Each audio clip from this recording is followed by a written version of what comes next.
तो इस लेक्चर में हम देखने वाले हैं कि 1857 जो क्रांति हुई थी, 1857 की जो क्रांति हुई थी, उसमें एमपी में किस तरीके की हलचल हुई थी। और एमपी के एसोसिएटेड इवेंट को देखेंगे कि कौन कौन से लीडर्स उससे एसोसिएटेड थे, क्योंकि इससे डायरेक्ट क्वेश्चन बनता है कि मान के चलिए ग्वालियर से कौन सा स्वतंत्रता सेनानी एसोसिएटेड था, या फिर रानी लक्ष्मीबाई का नाम दे देगा और फिर 4 डिस्ट्रिक्ट के नाम दे देगा और फिर बोल देगा कौन से एरिया से ये एसोसिएटेड थे। तो बहुत स्ट्रेट फॉरवर्ड क्वेश्चन है और इनसे क्वेश्चन एक या दो तो आता ही आता है। तो इसको हम समझने की कोशिश करेंगे। तो 1857 से पहले अपन जानेंगे कि क्रांति की जो पृष्ठभूमि क्या थी। 1857 का जो एक प्रकार से वो इवेंट एसोसिएट हुआ, तो शुरुआत कैसे हुई। तो इसकी शुरुआत होती है 1818 से, मतलब 1818 में, जब अंग्रेजों के विरुद्ध प्रथम विद्रोह महाकौशल क्षेत्र में हुआ था। और उसका महाकौशल एरिया हो गया अपना 1818 में, और उसका नेतृत्व मतलब उसको उस जो इवेंट्स में जितनी भी लड़ाई वड़ाई हुई थी उसको नेतृत्व करने का काम किसके पास था और प्रिसाइड किसने किया था, तो अप्पाजी भोसले थे। और वैसे ही जैसे सागर का जो एरिया वहाँ पे हीरापुर है, तो वो हीरापुर से हृदय शाह व सावन सिंह। तो हीरा से हा हो गया और हृदय शाह हा हा, तो हृदय शाह इसको याद रखिए और सावन सिंह को याद रखिएगा हीरापुर। और हीरापुर कौन से डिस्ट्रिक्ट में आता है, तो सागर। तो ये एसोसिएटेड एक पृष्ठभूमि बन गई, एक इंट्रो टाइप का बन गया। लेकिन अब स्टार्ट 1857 में आ जाते हैं। 1857 में इवेंट हुआ, तो ऐसा क्या हुआ। तो 1857 की शुरुआत कहाँ से होती है, ये होती है प्रथम विद्रोह होता है एमपी में। फर्स्ट रिबेलियस इवेंट कहाँ पे होता है, ये होता है 3 जून 1857 को नीमच में। तो डायरेक्ट क्वेश्चन पूछा जाता है कि मध्य प्रदेश में 1857 की क्रांति कहाँ से शुरुआत की गई थी, तो डायरेक्ट आंसर आप लगाइएगा नीमच। और उसका जो दूसरा विद्रोह होता है वो होता है मुरार छावनी। मुरार छावनी मतलब हो गया ग्वालियर का एरिया। और जो तीसरा विद्रोह होता है वो शिवपुरी। तो एक क्रोनोलॉजी है, नीमच, ग्वालियर और शिवपुरी, तो इसको आप याद रखिएगा। अब उसके बाद अपन एसोसिएटेड लीडर देखते हैं कौन कौन से उससे हैं।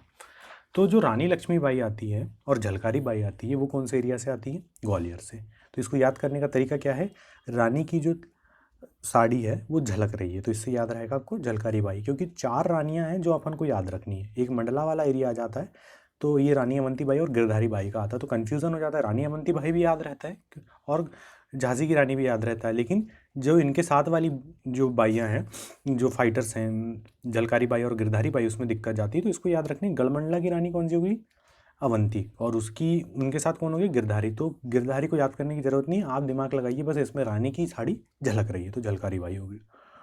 उसके बाद सागर का एरिया आता है। जो शेख साहब थे 1857 में, वो सागर से थे अपने शेख रमजान। तो शेख रमजान कौन से एरिया से आ गए, अपने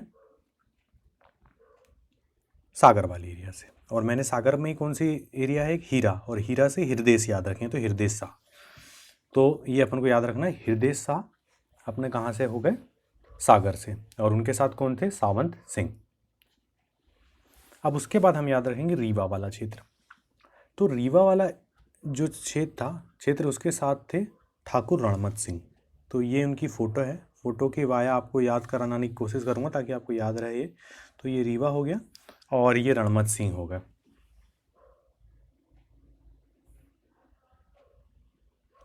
तो ठाकुर रणमत सिंह कौन से एरिया पे आ गए, अब रीवा में भी मतलब सतना वाला एरिया और चित्रकूट वाला एरिया हो जाता है। तो और ठाकुर रणमत सिंह ने मेजर कैलिस की हत्या कर दी थी, इसलिए इन्हें आगरा में फांसी दी गई थी। तो एक क्वेश्चन पूछ लिया जाएगा कि ठाकुर रणमत सिंह ने किसकी हत्या कर दी थी, तो मेजर कैलिस याद रखिएगा। एक क्वेश्चन डायरेक्ट ये पूछ लिया जाएगा कि इन्हें कहाँ फांसी दी गई थी, तो आगरा में फांसी दी गई थी। तो सागर से कौन कौन से हो गए, शेख रमजान, और हीरापुर से हा तो हृदय शाह व सावन सिंह हो गए। ठाकुर रणमत सिंह, तो इसको इमेज से आप याद करने की कोशिश करिए, इसकी ट्रिक कुछ नहीं है। रीवा सतना और चित्रकूट वाला एरिया समझ लीजिए इसको। और क्योंकि आएगा तो रीवा आ जाएगा या फिर सतना आएगा, लेकिन दोनों तो आना मुश्किल है क्योंकि वो कंट्रोवर्सी क्रिएट हो जाती है। उस टाइम पे एसोसिएट करना डिवीज़न नहीं होता क्लियरली, इसलिए अलग ही एरिया आएगा। तो आप इसको एसोसिएट कर लीजिए कि एमपी का पूर्वी वाला एरिया, ईस्ट वाला एरिया रणमत सिंह है, और इनने किसकी हत्या करी थी, मेजर कैलिस की। और इनको कहाँ पे फांसी दी गई थी, तो इनको फांसी दी गई थी आगरा में। अब उसके बाद आ जाते हैं हम गढ़मंडला की रानी अवंती बाई। अवंती बाई कहाँ से थी, मंडला, और उनके साथ कौन थी, गिरधारी बाई। अवंती बाई ने अंग्रेज सेनापति वार्डन को हराया था। किसको हराया था, वार्डन। अवंतीबाई ने किसको हराया? वार्डन को। अवंतीबाई को रामगढ़ की लक्ष्मीबाई भी कहा जाता है, वही गढ़मंडला रामगढ़ का जो एरिया है मंडला में, वहाँ की ये रानी है, तो इनको वहाँ की लक्ष्मीबाई कहा जाता है।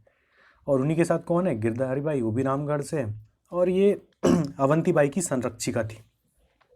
उसके बाद हम चैन सिंह को पढ़ेंगे। अब ये सीहोर से आपको याद आ रहा होगा कि शोर हो रहा है, और शोर होता है तो आदमी को वहाँ पे चैन नहीं मिलता, इसलिए सीहोर से चैन सिंह को याद रखने की कोशिश करिएगा। इनकी जो समाधि और छतरी कहा जाए तो वो सीहोर में ही है, और इन्हें मध्य प्रदेश का मंगल पांडे कहा जाता है। तो एक डायरेक्ट क्वेश्चन बनता है कि मध्य प्रदेश का मंगल पांडे किसे कहा जाता है? तो चैन सिंह को। इसको और रिलेट करिए, मंगल पांडे को चैन नहीं था कि वो गुलामी से हैं, इसलिए उनने हल्ला मचा दिया, शोर कर दिया, तो इसलिए चैन सिंह को मतलब एसोसिएट करना है। मंगल पांडे कौन था? तो मंगल पांडे को चैन नहीं, तो चैन सिंह किसको बोलते हैं? एमपी का। तो इससे इसको याद करने का एक लॉजिक है, इसमें कन्फ्यूज मत हो जाना कि चैन सिंह और मंगल पांडे एक जैसे ही हैं। उसके बाद भोपाल में अपन को पता है कि भोपाल वाला जो एरिया है पूरा मुस्लिम डोमिनेटेड था उस टाइम पे। तो फाजिल मोहम्मद खान और आदिल मोहम्मद खान, फाजिल आदिल, फाजिल आदिल, फाजिल आदिल, ऐसा करके याद रखिएगा। तो ये मुसलमान वाला एरिया है, तो आपको उससे याद रहेगा। उसके बाद इंदौर महू में जो आता है ये शहादत खान है। ये दाढ़ी वाले जो अंकल जी हैं ये शहादत खान हैं, और शहादत खान इनकी समाधि इंदौर आयोग के सामने स्थित है, मतलब एमपीपीएससी जो है अपना, उसके सामने इनकी समाधि है। और इनको एमपी महू के ये फाइटर थे, और इन्हें इसलिए हम याद रखे थे। अब ये ठाकुर सूरज सिंह गुना, ये राघवगढ़ कहाँ पे आता है? तो गुना में आता है, और ये गुना में ठाकुर सूरज सिंह, तो ठाकुर सूरज एक प्रकार से बहुत बड़ा सा नाम लग रहा है, तो सिंधिया जी से भी आप याद रख लीजिए कि एरिया कौन सा है उनका, गुना वाला एरिया, तो गुना से आप इनको याद रखेंगे। अब आते हैं अपन नीचे, धार मतलब राजा बख्तावर सिंह। राजा बख्तावर सिंह को कहाँ से हैं? धार। और अमझेरा कहाँ पे है? तो ये है अपना धार में। तो इनको याद रखने का कुछ नहीं है, सिर्फ आप ये इमेज देखिए, इमेज से आप एसोसिएटेड करने की कोशिश करिएगा। ये है अपने राजा बख्तावर सिंह। थोड़ी देर का पॉज ले रहा हूँ मैं, ताकि आप उसको लॉजिक से, कॉमन सेंस से लगा सके। तो सबसे भारत का मध्य प्रदेश का पश्चिमी क्षेत्र धार में भी अमझेरा में भी कहाँ से कौन आते हैं? राजा बख्तावर सिंह। तो देखिए ये गुजराती थोड़े राजस्थानी रजवाड़े टाइप के लग रहे हैं, और धार कौन सा एसोसिएटेड है? राजस्थान बॉर्डर से। तो उससे आप थोड़ा लॉजिक लगा लीजिए कि राजा बख्तावर सिंह कहाँ से हो गए? अपने धार से। अब और नीचे आएंगे हम, बड़वानी। देखो बड़वानी से भीम नायक, तो बड़ा कौन था? भीम था।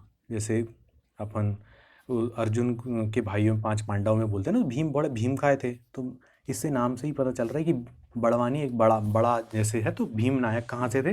तो बड़वानी। तो उसमें भी सेंधवा, कई बार बड़वानी दिया नहीं दिया तो सेंधवा याद रखने का। और इनको फांसी कहाँ दी थी ये भी क्वेश्चन पूछता है, तो पोर्ट ब्लेयर में इनको फांसी दी थी। उसके बाद आते हैं मोस्ट इम्पॉर्टेंट, टांट्या भीड़, जिसे इंडियन रॉबिन हुड कहा जाता है। ये निमाड़ वाले, खरगोन वाले क्षेत्र, निमाड़ में क्योंकि पश्चिमी पूर्वी उस टाइम में डिवाइड नहीं हुआ था। इन्हें भारतीय आदिवासियों का रॉबिन हुड कहा गया। और इनकी जो समाधि जो है ये पाताल पानी में इनकी समाधि है। इनकी समाधि कहाँ पे हो गई? पाताल पानी में। तो हमने इससे जितने भी एसोसिएटेड लीडर्स थे उनको कर, तो एक बार इनको पूरा देख लीजिए कि सबसे पहले अपन उत्तर वाले एरिया में जाएंगे, तो हमारी रानी बाई आएगी, तो रानी बाई की साड़ी क्या हो रही? झलक रही, तो झलकारी बाई आ जाएगी। फिर थोड़ा नीचे आ जाएंगे, सागर, तो सागर से शेख रमजान, और उससे हीरापुर, तो हीरापुर थे हृदय शाह और सावन सिंह हो गए। रीवा से रणमत, रीवा रणमत हो गई। मंडला से तो आप समझ ही सकते हैं, बची हुई कौन सी रानी? गिरधारी। चैन सिंह कौन हो गए अपने? सागर से, इनको कौन? पंगल पांडे कहा जाता है। रणमत सिंह ने किसको मार दिया था? मेजर कैलिस को। उनको फांसी कहाँ दी गई थी? आगरा में फांसी दी गई। फिर उसके बाद राजा बख्तावर सिंह आ जाते हैं। तो उसके बाद हमारे राजा बख्तावर सिंह को तो हमने देख ही लिए कि वो ठाकुर जैसे दिखते हैं, तो कौन से? धार वाले एरिया में। फिर सूरज वाली बात आ गई थी, ठाकुर सूरज प्रसाद, तो ये गुना वाले एरिया में आ गए। फिर मुसलमान वाला एरिया कौन सा? आदिल फाजिल, ये भोपाल हो गया। शहादत इंदौर महू में हो गई। इनकी समाधि कहाँ पे है? लोक सेवा आयोग का जो ऑफिस है उसके सामने इनकी समाधि है। फिर इंडिया का रॉबिन हुड किसको कहते हैं? टांट्या भील को। टाटा भील को क्या कहते हैं कि फांसी कहाँ दी गई थी, ओ सॉरी, इनकी समाधि कहाँ थी, पाताल पानी। और भीम नायक, इनको फांसी कहाँ दी थी, तो इनको पोर्ट ब्लेयर में। भीम बड़ा सा आदमी, बड़वानी, तो बड़वानी में सेंधवा हो गया। तो एसोसिएटेड नेम कौन से हैं, जो सेंधवा एक याद रखना बड़वानी से, धार अमझेरा याद रहेगा, सागर हीरापुर से आप लॉजिक लगा सकते हैं, हृदय शाह। तो जितने भी अब इससे एसोसिएट अगर क्वेश्चन आ गए तो आप कर पाएंगे। Thank you so much.